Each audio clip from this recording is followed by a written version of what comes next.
Hello everyone and welcome back to the Dungeon Learner's Guide. Today we have another Commander's Guild deck tech. This is our 39th deck and it's called The Best Presents Are Impossible to Regift. And that's actually the flavor text off of our random card of the week. So a little bit of a heads up if you know the flavor text for that. But if you haven't seen this show before, what we are doing is we are randomly selecting a card from scryfall.com, working with a budget of $100 or less, and building a commander deck for Magic the Gathering around a theme of the chosen card. So before we get into the actual deck itself, I do want to very quickly mention some of our social media accounts. If you are interested in joining any of the games that we put on for this channel, or if you just have suggestions for future videos or cards that you would like to see turned into decks, I'm more than happy to take suggestions. Those are some of the more fun decks to build. But you can reach out to us on Twitter, on Reddit, you can send us an email, and I will be more than happy to get to the decks when we can. But with the quick plug out of the way, let's look at our random card of the week, which actually was a suggested card, and it was suggested by my fiance, Lena, who is actually in today's game as well. But she suggested her personal favorite card, Generous Gift. And Generous Gift is 2 and a white for an instant that says destroy target permanent. Its controller creates a 3/3 green elephant creature token. Notably, with the flavor text, the best presents are impossible to re-gift. So I decided that rather than building a deck around, elephants or destroying things, we would build the deck around gifts. And so that led me to our commander of the week, Zedruu the Greathearted. 1 red, white, blue for the Minotaur Monk 2/4. At the beginning of your upkeep, you gain X life and draw X cards, where X is the number of permanents you own that your opponents control. And then you can pay red, blue, and white. Target opponent gains control of target permanent you control. So this is a gift deck. We want to give our opponents all the gifts that we can, even though in the long run some of those gifts might be better for us than they are for our opponents. So let's take a quick look at some themes and kind of put together how this deck is going to work. So the first theme, as we mentioned, are gifts. We want to take our permanents and put them onto our opponent's battlefield. So to represent that, we have Harmless Offering, which is 2 and a red, sorcery. Target opponent gains control of target permanent you control. Nice and simple. We can just give away something. Usually it's going to be something that's not super great, so we're able to give our opponent something that's not the ideal card, which does lead us into our second theme, which are the gifts themselves. We want to give our opponents things that help us more than they help them. So for example, we have Moderation, which is 1 white, blue for an enchantment. You can't cast more than 1 spell each turn. Whenever you cast a spell, draw a card. So it could be good for some decks to be able to draw a card every time they cast a spell, but there's probably going to be some decks at the table that really don't want to be drawing 1 card in exchange for only being able to cast 1 spell. So that's probably who we're going to give this particular gift to. But there are a lot of gifts in this deck that kind of shut down what our opponents are doing. And I wouldn't necessarily say this is a control deck, but it definitely tries to control the pace of the game. And then finally, our last theme is protecting ourselves. Because we're giving away so many gifts, our opponents are just going to come running into our board to try to take some of our gifts because they just love them so much. So we have cards like Pramicon Sky Rampart, which is blue, red, and white for a legendary creature, Wall. It's a 1/5 with flying and defender. And as Pramicon Sky Rampart enters the battlefield, choose left or right. Each player may attack only the nearest opponent in the chosen direction and planeswalkers controlled by that opponent. So if we see that the player to our right is building up a massive board of creatures and we really don't want to get attacked, we can just play Pramicon and say that we're only allowed to attack players to our right, meaning that the player with the huge board has to go somewhere else, and hopefully the player to our left, who might not have as many creatures, will have a difficult time getting through a 1/5 flying defender. And obviously, Pramicon is not the only card in our deck that helps protect us, but it's a phenomenal way to kind of control the flow of the game and make sure that once our opponents have the gifts that we're trying to give them, they obviously can't re-gift what we've given them. So those are our themes for the deck. The next piece of this is to take a look at some key cards, some cards that are incredibly important to the strategy of this deck. The first of those key cards is Share the Spoils. Now, ever since Share the Spoils came out, I've been a huge fan of this card. I think it should go in a lot more decks than it does, but it is 1 and a red for an enchantment. When Share the Spoils enters the battlefield or an opponent loses the game, exile the top card of each player's library. During each player's turn, that player may play a land or cast a spell from among cards exiled with Share the Spoils, and they may spend mana as though it were mana of any color to cast that spell. When they do, they exile the top card of their library. So what Share the Spoils is going to do for us is exile the top card of everyone's deck, and then everyone has the ability to play those cards on their turn. With Zedruu, we want our opponents to have as many of our things as possible. So if our opponents can freely play everybody's spells, we have a much higher chance of being able to get our permanents on their boards. And yes, that may cause us to lose some good permanents, but we can also steal some of our opponent's things. It's great for helping you if you need lands or if you need ramp or whatever you might need. There's a good chance that you can find it. Plus, there's always 4 cards in there if it's a 4-player game, because every time you take a card out of it, you have to put one back. So personally, I love this card. I would play this in every red deck if I could. I typically don't if I'm playing over webcam because it can be a pain in the butt, but it's definitely a phenomenal card for this deck, especially if we have Zedruu out on the board. And then our second key card is going to be Puka's Mischief, 3 and a blue for an enchantment. At the beginning of your upkeep, you may exchange control of target non-land permanent you control and target non-land permanent an opponent controls with an equal or lesser converted mana cost. So this is every single turn we are able to trade one of our things with one of our opponent's things. So we can take these phenomenal gifts that we have, give them to our opponents, and make sure that they're not getting away without giving us a gift in return. So we're able to kind of trade some permanents. They can be anything from enchantments to artifacts to creatures. And typically, we want to give away things that aren't super important for us to control.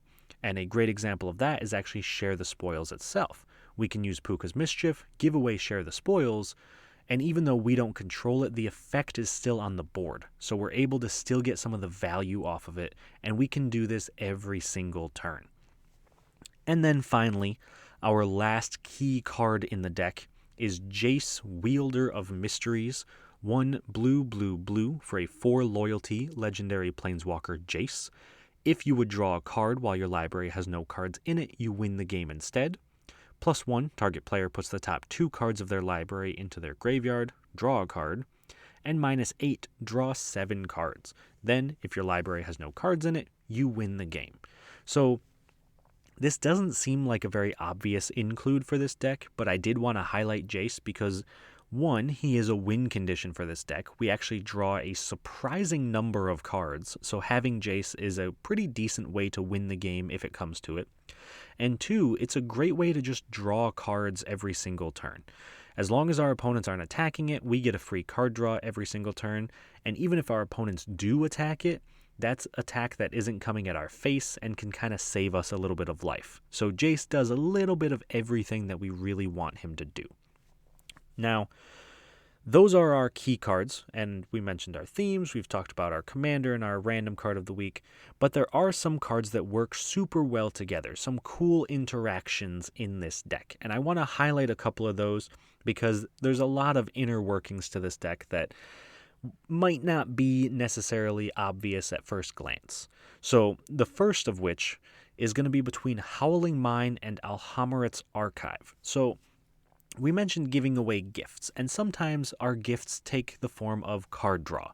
So Howling Mine is 2 mana for an artifact. At the beginning of each player's draw step, if Howling Mine is untapped, that player draws an additional card. it's kind of hard to hate the person who's giving you extra cards, so Howling Mine helps us make some friends at the table. But if we combine that with Alhammarret's Archive, which is 5 mana for a legendary artifact, if you would gain life, you gain twice that much life instead. And if you would draw a card, except the first one you draw in each of your draw steps, draw 2 cards instead. So Alhammarret's Archive and Howling Mine mean that every single player is drawing 2 cards a turn, except for us, who's now drawing 3. So while this may seem pretty fair, everyone's getting some extra cards, it looks like our gifts are actually helping us just a little bit more, giving us just a little bit more of an edge.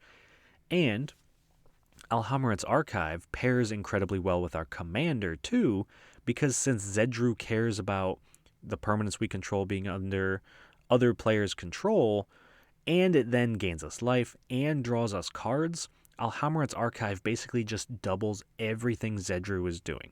So these two work phenomenally well, and Alhammarret's Archive especially is an all-star for this deck. And then our next cool interaction is between Steel Golem and Sudden Substitution. Now, Steel Golem could be replaced by any number of creatures in the deck, but I chose Steel Golem because I personally think this is a pretty, well, I don't want to say fun card, but it's an interesting card. So Steel Golem is 3 mana for an artifact creature golem, 3/4. You can't play creature spells. Not ideal. We obviously want to be able to play creatures. We want to play Zedruu. So not a great gift for us to have, but it's a phenomenal gift to give away. I'm sure our opponents will love it. And if we pair that up with Sudden Substitution, which is 2 blue for an instant, it has split second, so as long as this spell is on the stack, players can't cast spells or activate abilities that aren't mana abilities. So there's no way for our opponents to counter it, they can't stop it. This spell is going to resolve. And it says exchange control of target non-creature spell and target creature. Then the spell's controller may choose new targets for it. So if our opponents cast maybe a ramp spell, they cast a card draw spell, or a removal spell, we can just play Sudden Substitution, we gain control of their spell, and then we give them the Steel Golem in return. So obviously that's a fair deal. We get whatever they had, they get whatever we had, and everybody walks away happy with their new gifts. So that helps us get other permanents under our opponent's control, and it could help us with whatever spell our opponents are attempting to cast. So those are our cool interactions for the deck. That is the majority of our deck tech. So the only thing left to do for the deck itself is take a quick look at the price, which this one comes out to $98.51, so just under our budget limit. And I'll be honest, I struggled a bit with the price of this because there was one card in particular that I really wanted to keep in the deck, and that card was Paradox Haze. It's 2 and a blue for an enchantment aura. You enchant player. At the beginning of enchanted player's first upkeep each turn, that player gets an additional upkeep step after this step. This is almost a $10 card, and I really struggled trying to keep this card in here. There were some other very good cards that got cut because of it, but the reason I wanted to keep it in here is because Zedruu's ability triggers on upkeep. So if we're drawing 1 card and gaining 1 life because an opponent controls one of our permanents, Paradox Haze turns that to 2. If our opponents have 2 permanents, we get 4 life and 4 draws. And if our opponents have 3, we get 6, and so on and so on. So you can see how Paradox Haze can really get out of hand if we have the right build, we have the right cards on board, and in general are just able to kind of keep going off with Zedruu. So Paradox Haze, definitely an all-star in this deck. However, if you are looking to drop the price, cutting just this card drops it down below $90. So for budget purposes, if you're looking for a card to cut, it's definitely going to be Paradox Haze. And there are some other sweet cards that you can replace it with. But Paradox Haze, definitely, if you have it, worth the include. So that is our Zedruu deck, our generous gift deck. And the last thing we really have to do with this deck is put it into a game and see how it does. So our opponents for this week are going to be Lena, the person who suggested the card in the first place, playing her Dina Soul Steeper deck. This is mostly the precon Witherbloom deck from Strixhaven, but with some slight upgrades, putting Dina in the command zone. So it really wants to gain a ton of life. It wants to drain its opponents out. And honestly, it just kind of wants to get out of hand very, very quickly.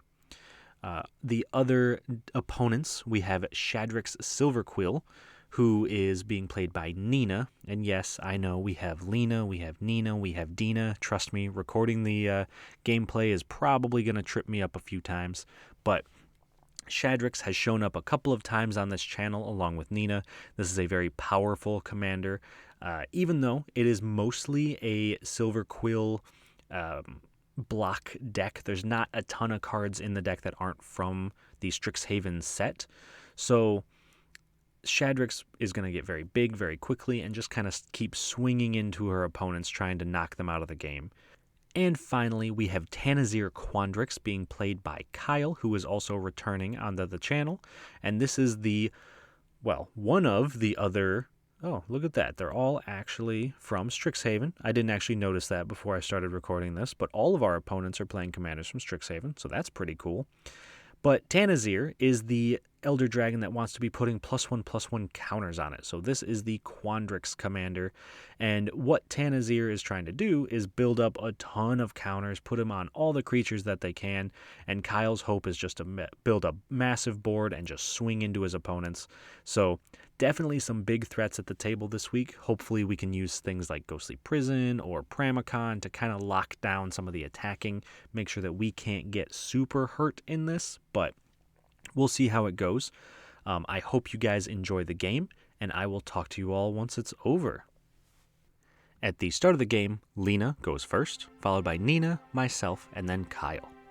On Lena's first turn, she plays a Temple of Malady, scrying 1. Nina plays a Swamp. I play an Island. Kyle plays a Forest and then casts Hardened Scales, which puts an extra +1/+1 counter on his permanents whenever they get counters put on them. Lena plays a Swamp and casts her commander, Dina Soul Steeper, causing each opponent to lose a life whenever she gains a life. Nina plays a Swamp. I play an Island and cast Talisman of Creativity.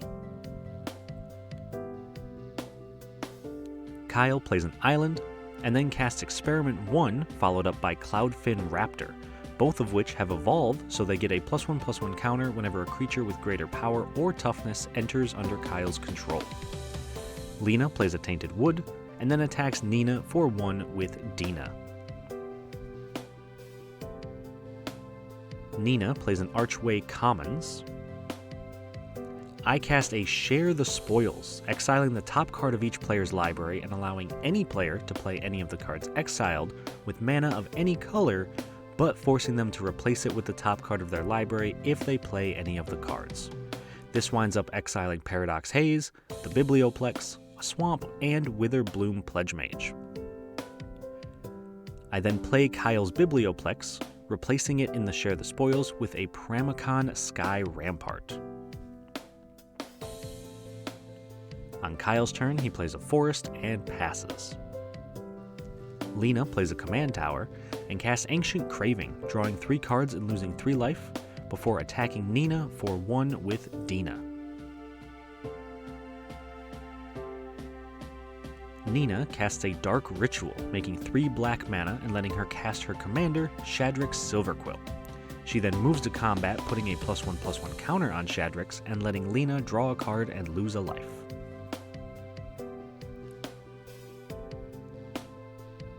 On my turn, I play Nina's Swamp, exiling a mountain with Share the Spoils. I then cast Propaganda, making my opponents pay 2 mana to attack me. Unfortunately though, Kyle counters it with a Quandrix command and also puts 3 +1/+1 counters on his Experiment 1.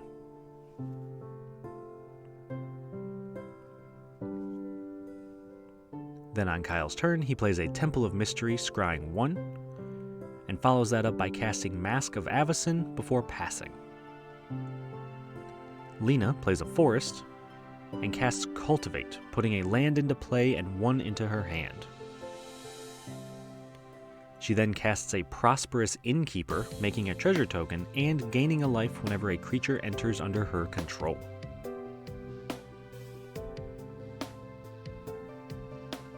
Lena casts an Inkling Summoning, creating a 2/1 Inkling token. And she then moves to combat, triggering Shadrix, putting +1/+1 counters on each of her creatures, and letting Kyle draw a card and lose a life. She then decides to attack me for 8 with Shadrix.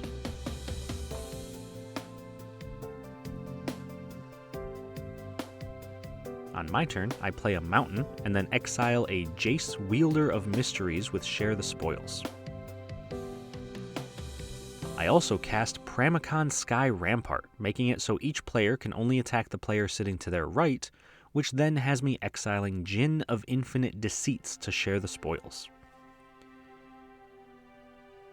Finally, I cast Paradox Haze, giving myself 2 upkeeps, and exiling Swords to Plowshares to Share the Spoils.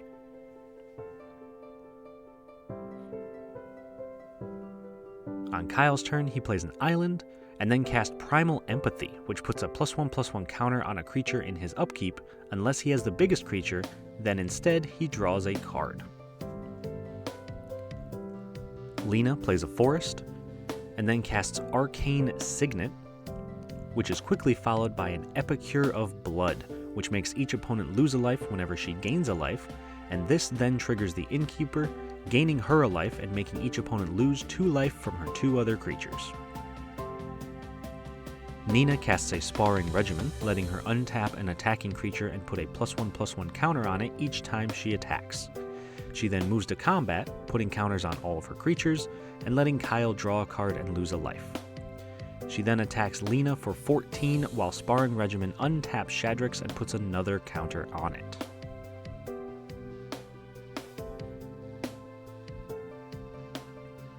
On my turn, I try to curry some favor, and I cast Swords to Plowshares, exiling Shadrix, gaining Lena 7 life. I also exile a Plains to Share the Spoils, and I immediately play it and replace it with a Darksteel Mutation. Finally, I cast my commander, Zedruu the Greathearted, before passing the turn. In Kyle's upkeep, his Primal Empathy triggers and puts 2 counters on Cloudfin Raptor. He then plays Novajin, Heart of Progress, and casts a Cultivate, putting 1 land to hand and another into play tapped.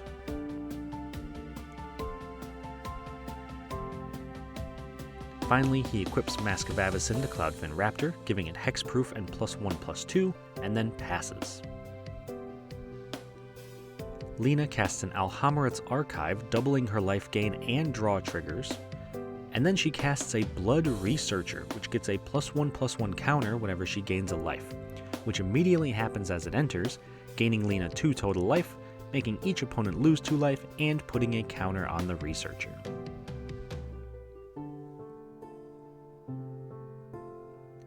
Lena casts an Arrogant Poet, and then moves to combat, attacking Lena for 4 with her Inkling, untapping it and putting a +1/+1 counter on it. In my first upkeep with Zedruu's trigger on the stack, I activate my commander to give Lena control of Share the Spoils. This allows me to draw a card and gain a life in both of my upkeeps. Then in my first main phase, I cast Thought Vessel, gaining no maximum hand size, and I cast Statecraft, preventing all combat damage that would be dealt to and dealt by my creatures. In Kyle's upkeep, Primal Empathy triggers and puts 2 counters on Cloudfin Raptor. He then plays a Mosswort Bridge, hiding away a card,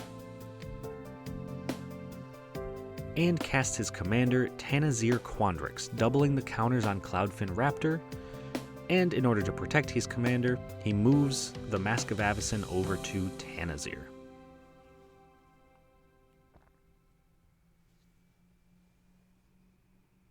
On Lena's turn, she casts Sangromancer, allowing Lena to gain 3 life whenever an opponent discards a card or when an opponent's creature dies, and this also triggers the Innkeeper, gaining Lena 2 life, making each of her opponents lose 2 life and putting a counter on Blood Researcher. She also casts Infuse with Vitality, giving Epicure of Blood Death Touch until end of turn, gaining 4 life, making each opponent lose 2 life and putting a counter on the Researcher. She then attacks Kyle for 4, but he decides to block with his Experiment 1, regenerating it.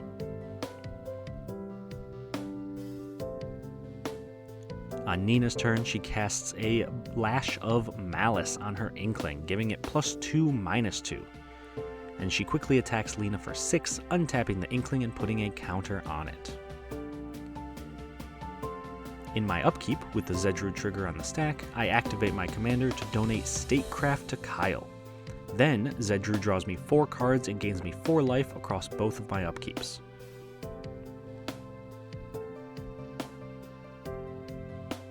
In my first main phase, I cast Jace, Wielder of Mysteries with Share the Spoils and replace it with a Terramorphic Expanse.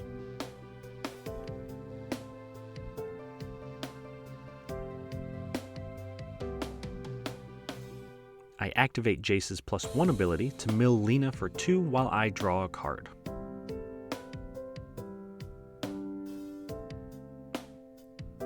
I then play the Terramorphic Expanse, exiling a Vow of Loyalty with Share the Spoils, and I quickly sacrifice the Terramorphic Expanse to put a mountain into play. In Kyle's upkeep, he draws a card from his Primal Empathy, and then he plays an island, and activates his Mosswort Bridge to cast Body of Research, making a fractal token and putting 79 +1/+1 counters on it, since he has 78 cards in his library. He also casts a Sequence Engine and then passes. Lena plays a Witch's Clinic and casts Tivash Gloomed Summoner, gaining 2 life, making each opponent lose 2 life, and putting a +1/+1 counter on Blood Researcher.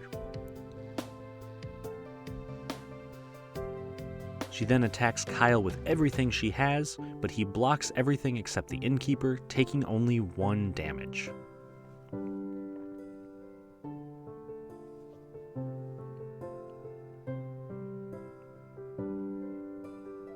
On Nina's turn, she casts a Thunderous Orator, and then attacks Lena for 7 with her Inkling, triggering Sparring Regimen again to untap the Inkling, putting another counter on it. In my upkeep, with the Zedruu trigger on the stack, I activate my commander to donate a Plains to Nina, which allows me to draw 6 cards and gain 6 life through both of my upkeeps. I then cast Approach of the Second Sun, gaining 7 life and putting it 7th from the top of my deck. After that, I activate Jace's +1 ability, milling myself for 2 and drawing a card.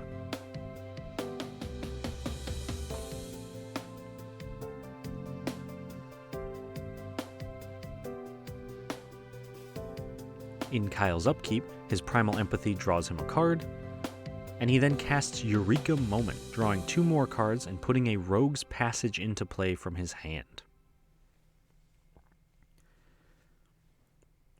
Finally, he casts Return of the Wildspeaker, drawing 79 cards and knocking himself out of the game, going out on his own terms with his Fractal token.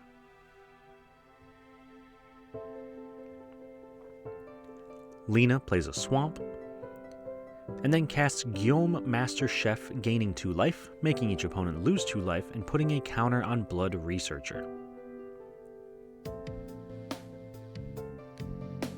Lena then moves to combat, attacking me with everything she's got for a total of 19 damage. Before the damage, I block the Innkeeper, killing it, as well as Epicure of Blood, taking 14 damage in the end.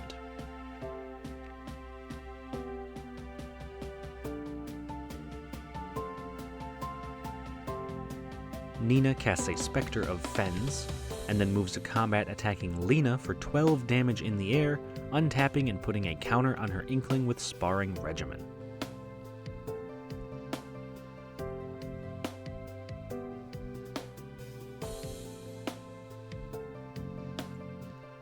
In my upkeep, I draw 4 cards and gain 4 life with Zedruu in my 2 upkeeps, and I then cast Approach of the Second Sun, winning me the game when it resolves, since it's the second time I've cast it from my hand this game. Alright, so that game was a ton of fun. So each of our opponents really looked pretty terrifying for most of that game. Nina, unfortunately, not getting a ton of lands meant that when Shadrax died, she couldn't recur him, so once Shadrax went down, it wasn't the easiest of gameplay for her, but she still had that inkling that kept smacking into Lena, and I think if Lena didn't have her life gain, she probably would have died to it quite a while before then. And then Lena with her life gain synergies and her Dina and her Epicure of Blood draining us out. I think that in the long run, she definitely could have won if there wasn't a lot of interference from our deck. And then Kyle, of course, with his massive body of research, making a 79 power creature and then using it to draw his deck. And I made this comment to him in the game, but my Jace was actually in the Share the Spoils, and if he had cast Jace before I did, he would have just won the game with that body of research. So he came incredibly close to actually winning that game. But in the long run, we were able to kind of lock down the board state, make sure that Pramicon meant that the only person who could attack us was Kyle, and then putting Statecraft on him so his creatures couldn't deal damage meant that we really were only going to die to either removal or to enchantment removal. So I think the deck did a very good job being able to have Zedruu and Paradox Haze drawing 4-6 cards a turn. It made us incredibly hard to deal with. So I am very, very happy with how this deck went off.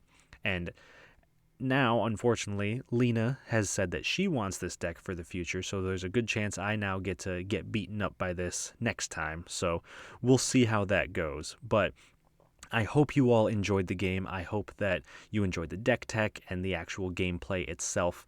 If you have any suggestions for future videos, or you have cards that you just want to see turned into a deck, I'm more than happy to take any challenges. So send me the worst cards you've got, send me your favorite cards, the best things you can think of.